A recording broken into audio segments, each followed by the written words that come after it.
Students welcome to NMK Telugu online classes. ఈ వీడియోలో 11వ తారీఖు సంబంధించినటువంటి కరెంట్ అఫైర్స్ అయితే డిస్కస్ చేద్దాం. ఓకే, ఇప్పుడు జూన్ 11వ తారీఖు సంబంధించిన కరెంట్ అఫైర్స్ చూడండి. ఎవరికైనా మే నెల కరెంట్ అఫైర్స్ పీడిఎఫ్ కావాలి అనుకున్నట్లయితే 25 రూపీస్ అయితే కాస్ట్ అనమాట. ఎవరికైనా పీడిఎఫ్ కావాలి అనుకుంటే ఇక్కడ కనిపిస్తున్నటువంటి నంబర్ 9951114455 నంబర్ కి గూగుల్ పే గానీ ఫోన్ పే గానీ చేయండి. చేసి దాని స్క్రీన్ షాట్ తీసి అదే నంబర్ కి మళ్ళీ వాట్సాప్ చేయండి. నేను చూసిన వెంటనే అయితే మీకు పంపుతాను. ఓకే, సరే చూడండి, మనం లేట్ చేయకుండా 11వ తారీఖు కరెంట్ అఫైర్స్ లోకి అయితే వెళ్ళిపోదాం. ఓకే, ఫస్ట్ బిట్ చూడండి, కేంద్ర మంత్రి మండలి. అదవుతుందా, మనకి ఆల్రెడీ లాస్ట్ క్లాస్ లో 10వ తారీఖు క్లాస్ లో చెప్పుకున్నాం అనమాట. కేంద్ర మంత్రి మండలి ఏర్పడింది అని. మొత్తం కేంద్ర మంత్రి మండలిలో కేబినెట్ మినిస్టర్స్ అయితే 30 మంది ఉన్నారని, స్వతంత్ర హోదాలో అయితే 5 ఉన్నారని, సహాయ మంత్రులుగా అయితే 36 మంది ఉన్నారని, టోటల్ గా 71 మంది, అంటే మోడీ కాకుండా 71 మంది ఉన్నారని మనం అయితే డిస్కస్ చేశాం. మరి వాళ్ళల్లో ఎవరెవరికి ఏ శాఖలు ఇచ్చారు ఇది తెలియాలన్నమాట. అదవుతుందా, ఎవరెవరికి ఏ శాఖలు ఇచ్చారు. మరి ఎవరెవరికి ఏ శాఖలు ఇచ్చారు అంటే ఫస్ట్ చూడండి, రాజ్నాథ్ సింగ్ అనమాట. ఎవరు ఆయన పేరు? రాజ్నాథ్ సింగ్ అంటారు. మరి రాజ్నాథ్ సింగ్ ఏ హోదా ఇచ్చారు అంటే రక్షణ శాఖ మంత్రి ఇచ్చారనమాట. రక్షణ శాఖ మంత్రి. నెక్స్ట్ అమిత్ షా అంటారు. అమిత్ షాకి వచ్చేటప్పటికి హోంశాఖ మంత్రి ఇచ్చారనమాట. నెక్స్ట్ నిర్మలా సీతారామన్ అంటారు. నిర్మలా సీతారామన్ గారికి ఆర్థిక శాఖ మంత్రి ఇచ్చారు. ఏంటిది? ఆర్థిక శాఖ మంత్రి. అదేవిధంగా జైశంకర్ అంటారు, సుబ్రహ్మణ్యం జైశంకర్ అంటారు అనమాట. విదేశీ వ్యవహారాల శాఖ మంత్రి అయితే ఇచ్చారు. నెక్స్ట్ దాని తర్వాత నితిన్ గడ్కరీ అంటారు. నితిన్ గడ్కరీకు రహదారి రవాణా, అదేవిధంగా జాతీయ రహదారులు. చూడండి, రహదారి రవాణా, జాతీయ రహదారులు నితిన్ గడ్కరీకి ఇచ్చారు. అదేవిధంగా జేపీ నడ్డా అంటారు. చూడండి, జేపీ నడ్డా, జగత్ ప్రకాష్ నడ్డా అంటారు. ఈ జగత్ ప్రకాష్ నడ్డా, జేపీ నడ్డాకి వైద్య శాఖ, ఆరోగ్య శాఖ, కుటుంబ సంక్షేమ శాఖ, ఎరువుల శాఖ, రసాయనాల శాఖ ఇవైతే జగత్ ప్రకాష్ నడ్డా గారికి. నెక్స్ట్ శివరాజ్ సింగ్ చౌహాన్ అంటారు. చూడండి, శివరాజ్ సింగ్ చౌహాన్ ఒకప్పుడు మధ్యప్రదేశ్ ముఖ్యమంత్రి. ఈయనకి వ్యవసాయ శాఖ, రైతు సంక్షేమం, గ్రామీణాభివృద్ధి ఇవ్వడం అయితే జరిగింది. నెక్స్ట్ 8వ పర్సన్ మనోహర్ లాల్ ఖట్టర్ అంటారు. మనోహర్ లాల్ ఖట్టర్కి విద్యుత్ శాఖ, పట్టణాభివృద్ధి శాఖ, గృహ నిర్మాణం ఈ 3 ఇవ్వడం అయితే జరిగింది. నెక్స్ట్ హెచ్డి కుమారస్వామి గతంలో కర్ణాటక రాష్ట్రానికి ముఖ్యమంత్రిగా కూడా పనిచేశారనమాట. ఈయనకి ఉక్కు, భారీ పరిశ్రమల శాఖ మంత్రి అయితే ఇచ్చారు. నెక్స్ట్ దాని తర్వాత పీయూష్ గోయల్ కి వచ్చేటప్పటికి వాణిజ్యం పరిశ్రమల శాఖ. నెక్స్ట్ దాని తర్వాత ధర్మేంద్ర ప్రధాన్ అంటారు. ధర్మేంద్ర ప్రధాన్కి వచ్చేటప్పటికి విద్యాశాఖ అంటారు. ఏంటిది? విద్యాశాఖ. నెక్స్ట్ జీతన్ రామ్ మంఝీ అంటారు. చూడండి, జీతన్ రామ్ మాంఝీ అంటారు. సూక్ష్మ చిన్న మధ్య తరహా పరిశ్రమలు జీతన్ రామ్ మాంఝీ అంటారు. నెక్స్ట్ దాని తర్వాత రాజీవ్ రంజన్ సింగ్ అనమాట. ఈయనకి వచ్చేటప్పటికి పంచాయతీరాజ్ శాఖ, మత్స్య శాఖ, పాడి పశు సంవర్ధకం. చూడండి, పంచాయతీరాజ్, మత్స్య, పాడి పశు సంవర్ధకం ఇవి ఇవ్వడం అయితే జరిగింది. నెక్స్ట్ దాని తర్వాత వచ్చేటప్పటికి సర్బానంద సోనోవాల్ అంటారు. చూడండి, సర్బానంద సోనోవాల్ అంటారు.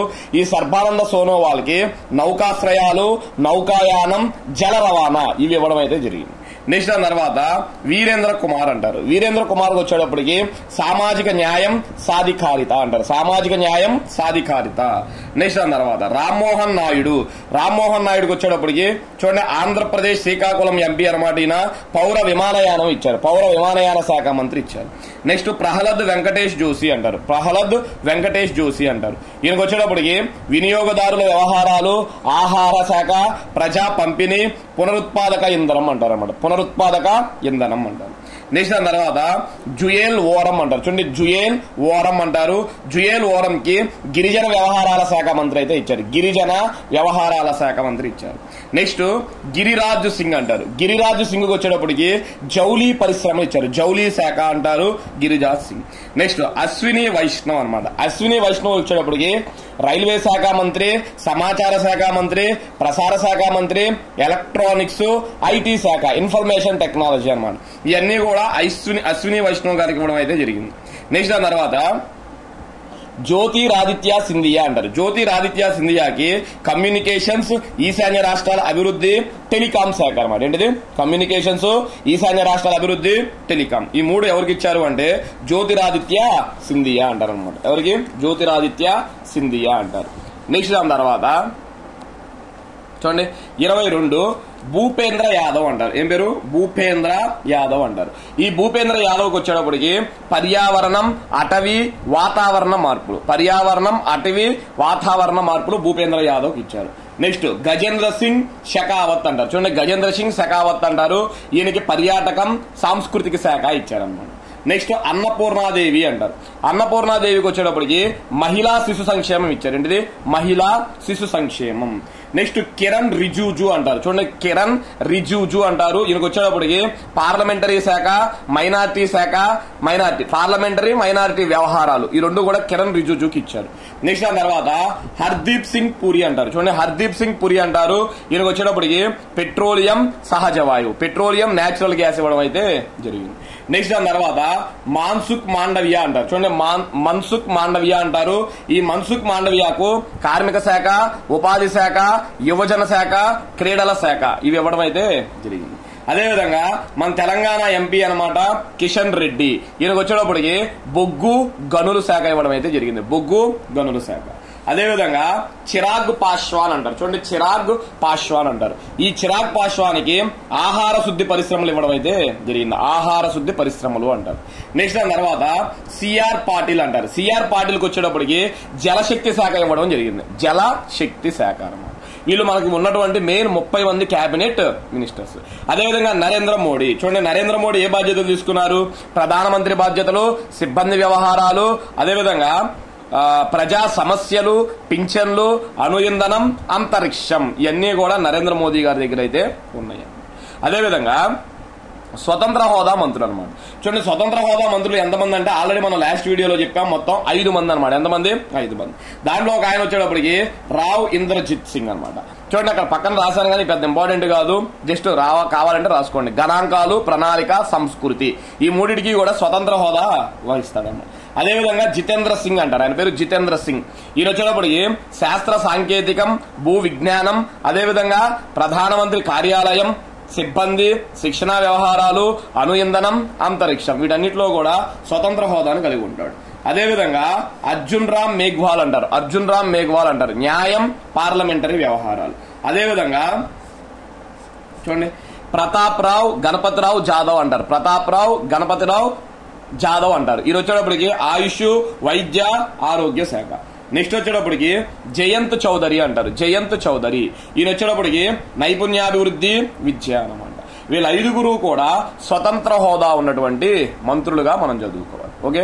నెక్స్ట్ దాని తర్వాత తీసుకున్నట్లయితే సహాయ మంత్రులు. ఎవరు? సహాయ మంత్రులు. సహాయ మంత్రులు వచ్చేటప్పటికి మొత్తం 36 మంది ఉన్నారు. మనకు 36 మంది అవసరంలా. చూడండి, ఈ సహాయ మంత్రుల్లో 5గురు మహిళలు ఉన్నారనమాట. మనకి మొత్తం పార్లమెంట్ క్యాబినెట్ లో, మంత్రి మండలిలో మొత్తం ఎంతమంది మహిళలు ఉన్నారంటే 7గురు. ఆ 7గురులో 2 వచ్చేటప్పటికి మనకి మెయిన్ శాఖలు తీసుకున్నారు కేంద్ర మంత్రి మండలి. ఫర్ ఎగ్జాంపుల్ నిర్మలా సీతారామన్ వచ్చేటప్పటికి ఆర్థిక శాఖ అని, అన్నపూర్ణాదేవి వచ్చేటప్పటికి మహిళ అని, వాళ్ళిద్దరు కాకుండా ఇంకా 5గురు ఉన్నారనమాట. అదో ఆ 5గురికి సహాయ మంత్రులు ఇచ్చారు. మరి ఎవరు 5గురు?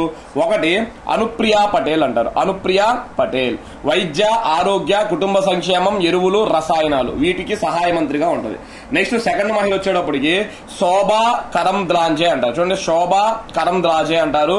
కార్మిక శాఖ, ఉపాధి శాఖ, MSME, ministry of small and medium enterprises అంటారనమాట.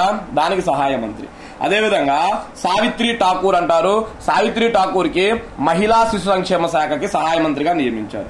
అదేవిధంగా 4వ మహిళ రక్షా నిఖిల్ ఖడ్సే అంటారు. రక్షా నిఖిల్ ఖడ్సే అంటారు. యువజన వ్యవహారాలు, క్రీడా శాఖ మంత్రి ఇచ్చారన్నమాట. అదేవిధంగా చూడండి, నిముబెన్ జయంతిభాయ్ బాంబనియా అంటారు ఆమె పేరు అనమాట. నిముబెన్ జయంతిభాయ్ బాంబనియా అంటారు. ఈమెకి వినియోగదారుల వ్యవహారాలు, ఆహారం, ప్రజా పంపిణీ ఇవ్వడం అయితే జరిగింది. ఓకే. ఇలా 5గురు కూడా మహిళలుగా గుర్తుపెట్టుకో. అదేవిధంగా పెమ్మసాని చంద్రశేఖర్ అంటారు. గుంటూరు యొక్క పార్లమెంటు లోక్సభ సభ్యుడిన ఈ పెమ్మసాని చంద్రశేఖర్ కి సహాయ మంత్రి హోదా ఇచ్చారు. గ్రామీణాభివృద్ధి, కమ్యూనికేషన్ల శాఖ. నెక్స్ట్ దాని తర్వాత బండి సంజయ్ అంటారు. తెలంగాణ కరీంనగర్ ఎంపీ అనమాట. ఈయనకి హోంశాఖ ఇవ్వడం అయితే జరిగింది. నెక్స్ట్ భూపతరాజు శ్రీనివాస వర్మ అంటారు. నర్సాపురం లోక్సభ ఎంపీ అనమాట. ఈయనకి భారీ పరిశ్రమలు, ఉక్కుకి సహాయ మంత్రిగా అయితే నియమించారు. గుర్తుపెట్టుకోండి. నెక్స్ట్ దాని తర్వాత చూడండి, ఇంకా ఈ కేంద్ర మంత్రి మండలి గురించి కొన్ని ఇంపార్టెంట్ పాయింట్స్ చూసినట్లయితే కొత్తగా బాధ్యతలు చేపట్టిన 30 మంది కేబినెట్ మంత్రులలో 19 మంది గతంలో పనిచేసిన వారే. చూడండి, కొత్తగా బాధ్యతలు చేపట్టిన 30 మందిలో అంట 19 మంది గతంలోనే పనిచేశారంట. ఆ 19లో మళ్ళా 12 మందికి పాత శాఖలే దక్కాయి. అదవుతుందా? మొత్తం 30 మంది కదా, దాంట్లో 19 మంది పాత వాళ్ళే. మళ్ళా 19లో 12 మందికి ఏం చేశారు? 12 మందికి అవే సాగించారు. For example, Rajnath Singh last time రక్షణ శాఖ మంత్రి, ఈసారి రక్షణ శాఖ మంత్రి. అమిత్ షా లాస్ట్ టైం హోంశాఖ, ఇప్పుడు హోంశాఖ. నిర్మలా సీతారామన్ లాస్ట్ టైం ఆర్థిక శాఖ, ఇప్పుడు ఆర్థిక శాఖ. జైశంకర్ లాస్ట్ టైం విదేశీ వ్యవహారాలే, ఇప్పుడు కూడా విదేశీ వ్యవహారాలు అన్నమాట. అదవుతుందా? ఆ విధంగా. నెక్స్ట్ దాని తర్వాత చూడండి, మోదీ మంత్రివర్గంలో అత్యధికంగా యూపీకి చెందిన 10 మంత్రి పదవులు దక్కాయి. ఇది గుర్తుపెట్టుకోవాలి. మోదీ మంత్రివర్గంలో అత్యధికంగా యూపీకి చెందిన 10 మంత్రి పదవులు అయితే దక్కాయి. నెక్స్ట్, యూపీ తరువాత బీహార్ రాష్ట్రానికి 8 మంది మంత్రులు ఇచ్చారు, మహారాష్ట్రలో 6 మందికి ఇచ్చారు, మధ్యప్రదేశ్, రాజస్థాన్ లో 5 మంది ఉన్నారన్నమాట. చూడండి, ఇప్పుడు మొత్తం 71 మందిలో అత్యధిక మంత్రులు ఏ రాష్ట్రానికి చెందిన వాళ్ళు అంటే ఉత్తరప్రదేశ్ అంట 10, దాని తర్వాత బీహార్ 8, మహారాష్ట్ర 6, మధ్యప్రదేశ్ అండ్ రాజస్థాన్ లో అయితే 5. అదేవిధంగా క్యాబినెట్ లో ఒక్క ముస్లిం కూడా లేరు. క్యాబినెట్ లో అంట ఒక్క ముస్లిం పర్సన్ కూడా చోటు ఇవ్వలేదు. అదేవిధంగా క్రిస్టియన్, సిక్కు, బౌద్ధ, జైన మతాలకు చెందిన వారిలో 5 మందికి చోటు దక్కించారు. అదవుతుందా? వీళ్ళలో ఎంతమందికి? 5 మంది. అదేవిధంగా కేరళలో బీజేపీకి తొలి విజయాన్ని అందించి రికార్డు సృష్టించిన సినీ నటుడు సురేష్ గోపీకు. చూడండి, సురేష్ గోపి అనమాట, ఆయన చాలా ఇంపార్టెంట్. మొన్న మనకి లోక్సభ ఎన్నికల్లో కేరళలో ఒక సీటు గెలిచారు కదా, ఎవరు? సురేష్ గోపి గారు గెలిచాడు. ఆయన సినిమా నటుడు అనమాట. ఆయనకి మంత్రివర్గంలో సహజ వాయువు, పెట్రోలియం, పర్యాటకం అనమాట. అదొక సహజ వాయువు, పెట్రోలియం, పర్యాటకములకు ఎలా నియమించారు? సహాయ మంత్రిగా నియమించడం అయితే జరిగింది. చాలా చాలా ఇంపార్టెంట్. అదేవిధంగా కేంద్ర మంత్రి మొత్తం 6 మంది మాజీ ముఖ్యమంత్రులు ఉన్నారు. కేంద్ర మంత్రులుగా మొత్తం 6 మంది మాజీ మంత్రులు కూడా ముఖ్యమంత్రులు ఉన్నారు. For example, Kumaraswamy. చూడండి, కుమారస్వామి గతంలో ఆయన ఏ రాష్ట్రానికి ముఖ్యమంత్రి? కర్ణాటక. శివరాజ్ సింగ్ చౌహాన్ గతంలో ఆయన మధ్యప్రదేశ్ రాష్ట్రానికి ముఖ్యమంత్రి. రాజ్నాథ్ సింగ్ గతంలో ఆయన ఉత్తరప్రదేశ్ రాష్ట్రానికి ముఖ్యమంత్రి. మనోహర్ లాల్ ఖట్టర్ గతంలో ఈయన హర్యానా రాష్ట్రానికి ముఖ్యమంత్రి. నెక్స్ట్, సర్బానంద సోనేవాల్ అంటారు. సర్బానంద సోనేవాల్ గతంలో ఈయన అస్సోంకి ముఖ్యమంత్రి అంటారు. నెక్స్ట్, జితిన్ రామ్ మాంఝీ అంటారు. జితిన్ రామ్ మాంఝీ అంటారు. గతంలో ఈయన బీహార్ రాష్ట్రానికి అయితే ముఖ్యమంత్రిగా చేశారు. అదవుతుందా? కాబట్టి మీరు ఇవి కూడా ఖచ్చితంగా ఇంపార్టెంట్ పాయింట్స్ లాగా అయితే గుర్తుపెట్టుకోవాలి. నెక్స్ట్ దాని తర్వాత వచ్చేటప్పటికి ఆంధ్రప్రదేశ్ లో తొలి అన్నా క్యాంటీన్ ఎక్కడ ప్రారంభమైంది అంటే హిందూపురం అని చెప్తారు. ఎక్కడ? హిందూపురం అనమాట. చూడండి, మనకి ఒకప్పుడు టీడీపీ హయాంలో అన్నా క్యాంటీన్స్ ఉండేవన్నమాట. వైసీపీ ప్రభుత్వం వచ్చిన తర్వాత అన్నా క్యాంటీన్ పూర్తిగా తీసేయడం అయితే జరిగింది. మళ్ళీ ఇప్పుడు మేనిఫెస్టోలో అన్నా క్యాంటీన్ ప్రారంభిస్తామని చెప్పారు కదా. అలా ఆంధ్రప్రదేశ్ రాష్ట్రంలో తొలి అన్నా క్యాంటీన్ ఎక్కడ ప్రారంభమైంది అంటే హిందూపురం. హిందూపురం యొక్క ఎమ్మెల్యే ఎవరంటే బాలకృష్ణ గారు అనమాట. మొన్నటి రోజున అంటే మే 10వ తారీఖున బాలకృష్ణ గారి పుట్టినరోజు అనమాట. అందుకని అక్కడ అన్నా క్యాంటీన్ ప్రారంభించడం అయితే జరిగింది, గుర్తుపెట్టుకో. నెక్స్ట్ బిట్, అమెరికాలో గుండెపోటుతో మరణించిన ముంబై క్రికెట్ అసోసియేషన్ అధ్యక్షుడు ఎవరు? చాలా ఇంపార్టెంట్ బిట్ అనమాట. చూడండి, అమెరికాలో గుండెపోటుతో మరణించిన ముంబై క్రికెట్ అసోసియేషన్ అధ్యక్షుడు ఎవరు అంటే ఆయన పేరు అమోల్ కాలే అంటారు. ఏం పేరు? అమోల్ కాలే. ఈయన ముంబై క్రికెట్ అసోసియేషన్ అనమాట అధ్యక్షుడు, ఎంసీఏ అంటారు దాన్ని. ఓకే, మొన్న ఇండియా పాకిస్తాన్ మ్యాచ్ చూడడానికి అక్కడికి వెళ్ళాడు, గెలిచాడు, సంబరాలు చేసుకున్నాడు. తర్వాత రూమ్ కు వచ్చిన తర్వాత పడిపోయారు అనమాట. హాస్పిటల్లో జాయిన్ చేశారు. మొన్న చనిపోవడం అయితే జరిగింది, గుర్తుపెట్టు. నెక్స్ట్, యూరప్ లోని ఏ దేశంలో అధ్యక్షుడు పార్లమెంటును రద్దు చేశాడు? Very very important bit, France అనమాట.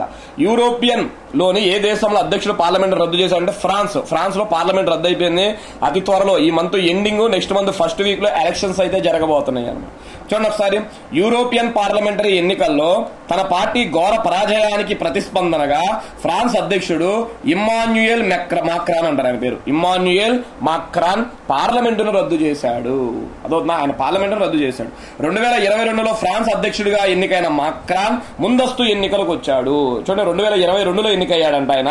ముందస్తు ఎన్నికలకు రావడం అయితే జరిగింది. ఇంపార్టెంట్ బిట్ అనమాట. నెక్స్ట్ దాని తర్వాత 5, ప్రధానమంత్రి ఆవాస్ యోజన కింద ఎన్ని కోట్లు ఇల్లు నిర్మించాలని కేంద్ర కేబినెట్ తొలి సమావేశంలో నిర్ణయం తీసుకుంది. ప్రధానమంత్రి ఆవాస్ యోజన కింద ఎన్ని కోట్లు ఇల్లు నిర్మించాలని కేంద్ర కేబినెట్ తొలి సమావేశంలో నిర్ణయం తీసుకుంది అంటే 3 కోట్లు ఇల్లు అంట. ఎన్ని కోట్లు? 3 కోట్లు ఇల్లు అంట. 2015-16లో చూడండి, ఇక్కడ మనకి 2015 అదేవిధంగా 16 ఇక్కడ ఒకటి పడలేదన్నమాట. 2015-16 నుంచి కేంద్రం ఈ పథకాన్ని అమలు చేస్తుంది. గత 10 ఏళ్లలో 4.21 కోట్లు ఇల్లు నిర్మాణం అయితే చేశారు. అదవుతుందా? గత 10 ఏళ్లలో 4 కోట్లు చేశారంట. ఈ 5 ఏళ్లలో ఎన్ని ఇల్లు నిర్మించాలంట? 3 కోట్లు ఇల్లు నిర్మించారు. అదేవిధంగా మూడోసారి ప్రధానమంత్రిగా బాధ్యతలు చేపట్టిన తరువాత నరేంద్ర మోడీ ప్రధానమంత్రి కిసాన్ అంటారు చూడండి, పిఎం కిసాన్ నిధుల విడుదలపై తొలి సంతకం చేశాడు. చాలా ఇంపార్టెంట్ అన్నమాట. ప్రధాని మోడీ గారు దేనిపై తొలి సంతకం చేశారంట? పిఎం కిసాన్ నిధులను విడుదల చేయడానికి తొలి సంతకం అయితే చేశారు, గుర్తుపెట్టుకోండి. ఓకే, నెక్స్ట్ దాని తర్వాత 6 సిక్కిం రాష్ట్ర ముఖ్యమంత్రిగా ఎవరు వరుసగా 2వసారి ప్రమాణ స్వీకారం చేశారు అంటే ఆయన పేరు ప్రేమ్ సింగ్ తమాంగ్ అంటారు. ఏం పేరు? ప్రేమ్ సింగ్ తమాంగ్ అంటారు అన్నమాట. చాలా ఇంపార్టెంట్. సిక్కిం గవర్నర్ పేరు ఏం పేరు అంటే లక్ష్మణ్ ప్రసాద్ ఆచార్య అంటారు. చూడండి, ముఖ్యమంత్రి చేత ఎవరు ప్రమాణ స్వీకారం చేపిస్తారంటే గవర్నర్. సిక్కిం గవర్నర్ లక్ష్మణ్ ప్రసాద్ ఆచార్య ఇతని చేత ప్రమాణ స్వీకారం చేయించాడు. అదేవిధంగా సిక్కింలో మొత్తం శాసనసభ స్థానాల సంఖ్య ఎంత అంటే ఆల్రెడీ లాస్ట్ వీడియోలో చెప్పామన్నమాట. అంతకుముందు 32గా గుర్తుపెట్టుకుని ఎంత? 32. నెక్స్ట్ దాని తర్వాత 7 వార్తల్లో నిలిచిన సౌలస్ షిలియా అంటారు. ఆయన పేరు చూడండి, సౌలస్ షిలిమా అనమాట. సౌలస్ షిలిమా ఏ దేశ ఉపాధ్యక్షుడు అంటే మలావి అంటారు అనమాట. చూడండి, మలావి అనే ఒక దేశం ఉందన్నమాట. మలావి యొక్క ఉపాధ్యక్షుడు సౌలస్ షిలిమా వార్తల్లో నిలిచాడనమాట. అదొద్దా? ఎందుకు నిలిచాడు వార్తల్లో? చాలా చాలా ఇంపార్టెంట్. చూడండి, ఎందుకు నిలిచాడు అంటే మలావి దేశ ఉపాధ్యక్షుడు సౌలస్ షిలిమా, ఎవరు? సౌలస్ షిలిమా మరో 9 మందిని తీసుకువెళ్తున్న సైనిక విమానం అదృశ్యమయ్యింది. అదవుతుందా? ఆ విమానం అదృశ్యమైంది అనమాట. మలావి రాజధాని లిలోంగ్వే అంటారు. చూడండి, మలావి రాజధాని లిలోంగ్వే నుంచి ఈ విమానం అయితే బయలుదేరింది. అదవుతుందా? ఈ విమానం అనేది చూడండి, వీడియో చేసే సమయానికి ఆ విమానాన్ని కనుగొన్నారు. దాంట్లో ఉన్న అందరూ సిబ్బంది కూడా మరణించడం అయితే జరిగింది. కాబట్టి మలావి దేశ ఉపాధ్యక్షుడు ఏమైపోయాడు? విమాన ప్రమాదంలో మరణించాడు అని గుర్తుపెట్టు. ఓకే, నెక్స్ట్ దాని తర్వాత చూడండి 8వ బిట్ అనమాట. మహారాణా ప్రతాప్ టూరిస్ట్ సర్క్యూట్ అంటారు. చూడండి, మహారాణా ప్రతాప్ టూరిస్ట్ సర్క్యూట్ అంటారు. అంటే మహారాణా ప్రతాప్ గురించి గొప్పతనం చెప్పడానికి ఒక టూరిస్ట్ పర్యాటక కేంద్రాన్ని ఏర్పాటు చేస్తున్నారు అనమాట. నువ్వు ఏ రాష్ట్రం ప్రారంభించినట్లు ప్రకటించింది అంటే రాజస్థాన్ అనుకోవచ్చు. ఏ రాష్ట్రం? రాజస్థాన్. 100 కోట్ల పెట్టుబడితో దీనిని ఏర్పాటు చేస్తున్నట్లు రాజస్థాన్ ముఖ్యమంత్రి భజన్ లాల్ శర్మ, ఆయన పేరేం పేరు? భజన్ లాల్ శర్మ ప్రకటించాడు. చాలా ఇంపార్టెంట్ బిట్ అన్నమాట. నెక్స్ట్ దాని తర్వాత 9 కాంపిటీషన్ కమిషన్ ఆఫ్ ఇండియా. చూడండి, సిసిఐ అంటారు దాన్ని. అదవుతుందా? Competition commission of India CCI కు కార్యదర్శిగా ఎవరు నియమితులయ్యారు? అదవుతుందా? కాంపిటీషన్ కమిషన్ ఆఫ్ ఇండియాకు కార్యదర్శిగా ఎవరు నియమితులయ్యారు అంటే ఆయన పేరు ఇందర్ పాల్ సింగ్ అంటారు. ఏం పేరు? ఇందర్ పాల్ సింగ్ అనే పేరుతో అయితే పిలుస్తారు. నెక్స్ట్ దాని తర్వాత 11వ తారీఖు సంబంధించి లాస్ట్ బిట్ అనమాట. అంతర్జాతీయ ఆట దినోత్సవం ఏది? ఇంటర్నేషనల్ డే ఆఫ్ ప్లే ఏది అంటే జూన్ 11వ తారీఖు. ఇప్పుడు జూన్ 11వ తారీఖు ఇంటర్నేషనల్ డే ఆఫ్ ప్లే అంటారు. ఓకే, ఇవి స్టూడెంట్స్ మనకి 11వ తారీఖు సంబంధించిన కరెంట్ అఫైర్స్. దాని తర్వాత వెంటనే మళ్ళా 12వ తారీఖు కూడా రాసేసాను. దానికి సంబంధించిన కరెంట్ అఫైర్స్ కూడా వెంటనే పోస్ట్ అయితే చేస్తాను. మీరు చేయవలసిందల్లా జస్ట్ ఒక చిన్న లైక్ అయితే చేయండి. మీరు ఎక్కువ మంది లైక్లు చేస్తే నేను మరిన్ని వీడియోస్ అయితే చేయగలను. Okay, thank you.